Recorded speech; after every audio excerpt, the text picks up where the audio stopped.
No, I don't get any of Omar's reports. And let me guess. You didn't look at the, in purchasings, forecasts for the huge cost increases for TX93 parts next year? No, I didn't. But hey, I still get my bonus. Right. Ha ha ha, ha ha ha, ha ha ha. Well, Sai, we really need to start coordinating our information better.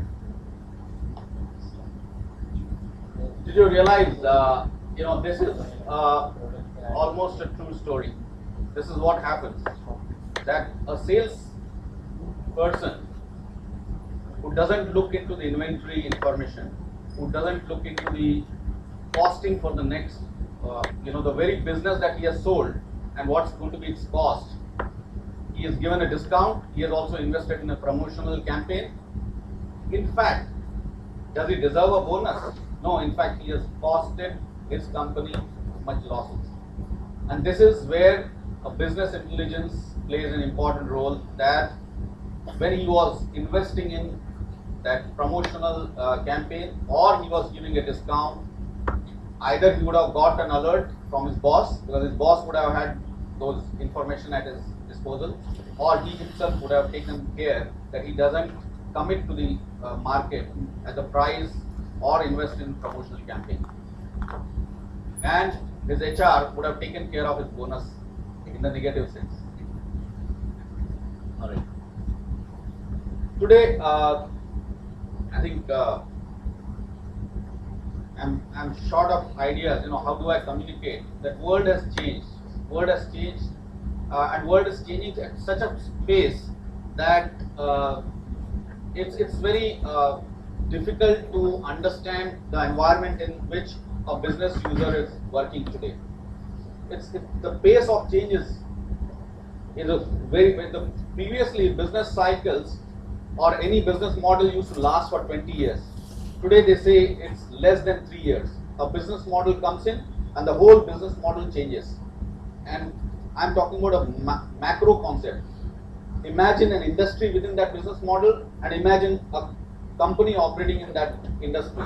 It's the people have to constantly know, and that knowledge or that know will happen only through business intelligence. And that's why no wonder that most companies, at least progressive companies, recognize this fact that business intelligence is the key, and that's where a lot of investment today are happening and they are growing. And as they say that post ERP, it is the business intelligence time, and for next 10 years, that is what going to be the story.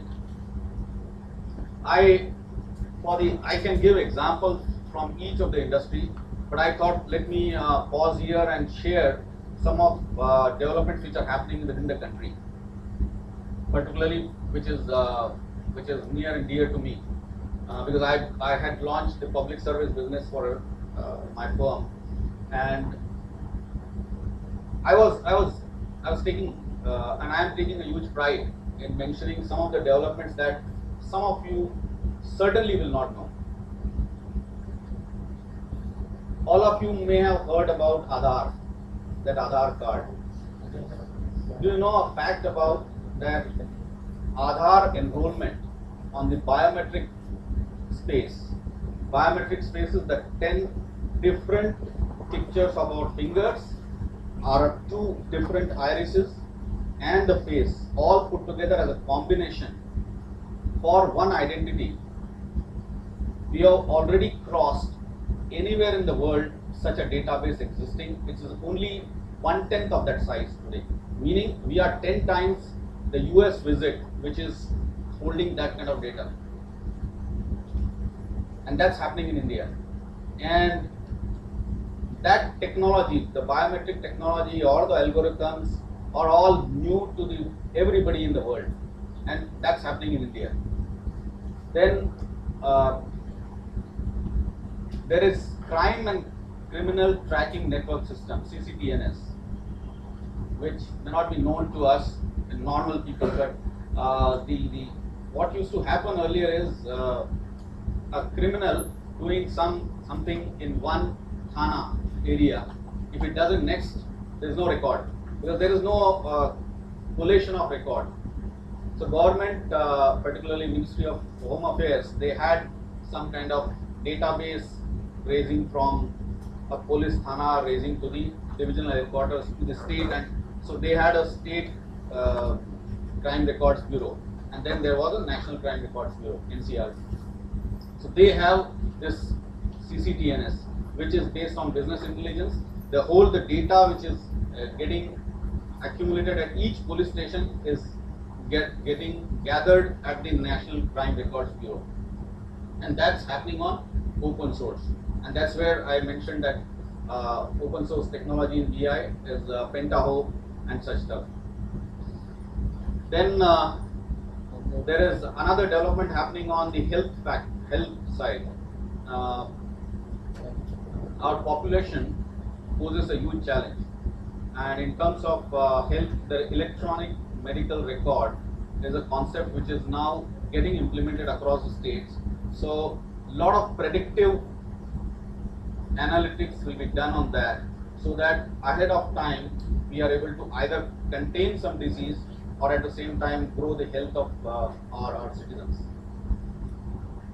I'm pausing here because there are more such developments that I would be, I'm proud to share that world outside is actually looking at us, because those technologies which we are dealing, like CCTNS for such a huge population, is not heard about. And the nearest one is in Madrid or somewhere, and they were astounded by the number of, the size and the complexity of this country. And telecom sector, you are knowing that the mobile growth in this country has been a phenomenon, and that itself throws up a challenge onto the business intelligence, because the data that is every time getting exchanged, for let's say for people who manage that infrastructure like towers, or for retailers who take the information from this whatever is happening through the mobile interactivity, or for like I was sharing development with my colleagues over here, that application is there that if you have your smartphone and you carry it to a retail store, you would get the prices of the item that you were very interested in on its own, because the application is loaded onto your smartphone. And that's happening because of the business intelligence again, because the latency that the factor that I was mentioning, latency is in the transaction generating that information to the time that it takes from that generation to the actionable information chain. That is latency. Earliest in the business intelligence, they used to take only strategic decisions, which are for 3 years or 5 years. Then came the period, then it started into the tactical decisions, which are for quarter or for a year. And today is the time of real time, when some frauds are about to happen in banking, let's say, the certain complex, I'm using a little jargon, CEP, complex event processing happens, gives you that analytical power on there that such frauds could be averted. So from a 3-year or a 5-year span to quarter to real time, that is the kind of and that is being facilitated by the latest technology, which are technological development that are taking place.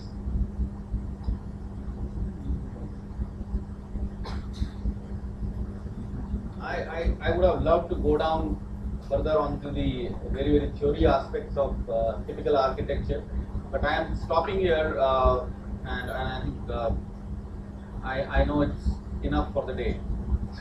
So I am very passionate about this subject, and I think as I remain committed to contribute further. So any questions?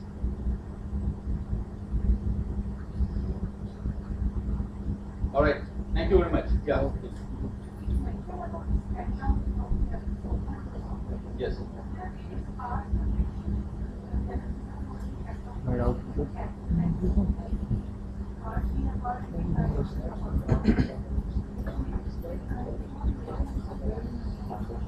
I would say I had, I'm limited at this particularly the audience that we have to actually share more details. But we had used it, and we are using it for e-governance projects, particularly because Government of India prescribes open source. So, and Pentao is really worked out to be the best amongst whatever other open source products we had evaluated. So I would, on an individual basis, I'll certainly share. Thank you very much.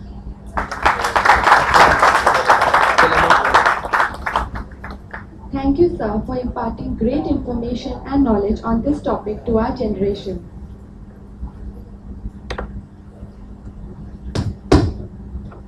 As a token of appreciation, I would now request Professor Mamta Sharma to pay tribute to Mr. Sandeep Chintawar.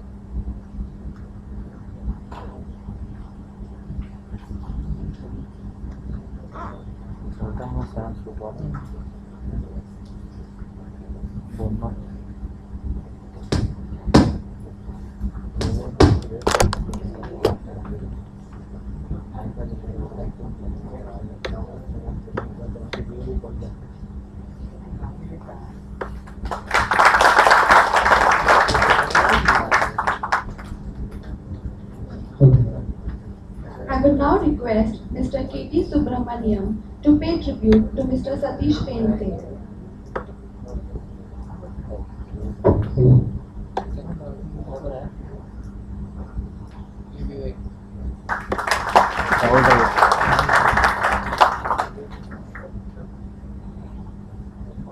I would now request Mr. Suresh Menon to pay tribute to Mr. Shrikant Shiralkar.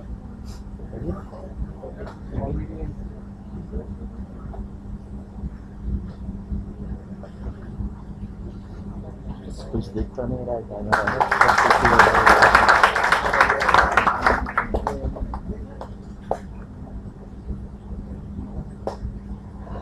I would now invite Professor Mamta Sharma to kindly deliver the vote of thanks.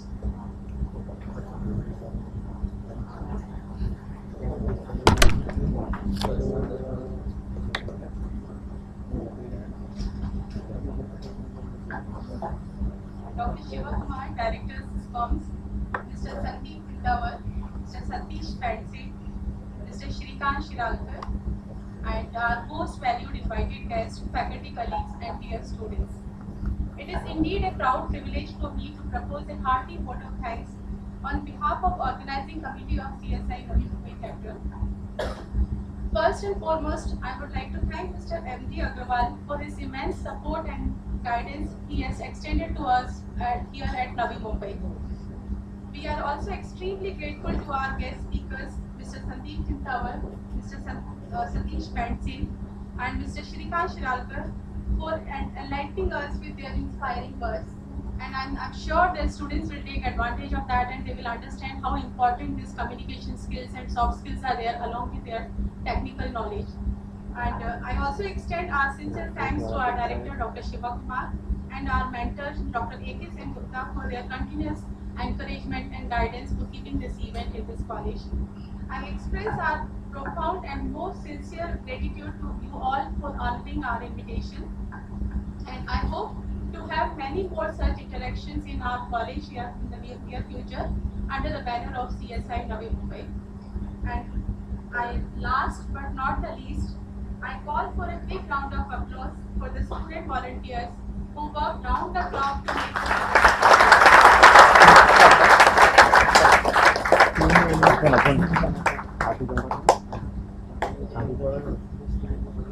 Thank you, ma'am.